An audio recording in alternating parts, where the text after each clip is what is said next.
Herkese merhaba arkadaşlar, kanalımıza hoş geldiniz. Mert Ramazan Demir'in yeni aşk hakkında ilk açıklama. Son dönemde büyük bir çıkış yakalayan Mert Ramazan Demir, özellikle Yalı Çapkın'ın dizisindeki canlandırdığı Ferit karakteriyle dikkatleri üzerine çekmişti.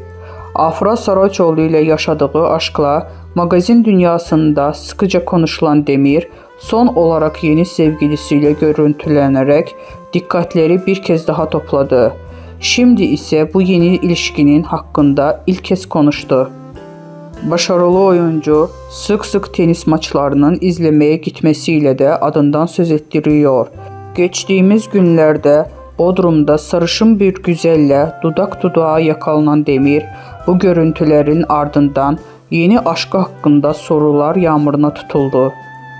Sosyal medyada birbirlerini takip etmeden bırakan çiftin ilişkilerine dair henüz bir açıklama yapılması dikkat çekmişti. Magazin dünyasında Demir'in yeni sevgilisi Zeynep Artukmaç'ın olduğu iddia edilse de bu iddialar henüz doğrulanmadı. İddialar arasında Londra'da başlayan bir aşkın artık ciddi bir ilişkiye dönüştüğü yönünde konuşulmaya da devam ediyor.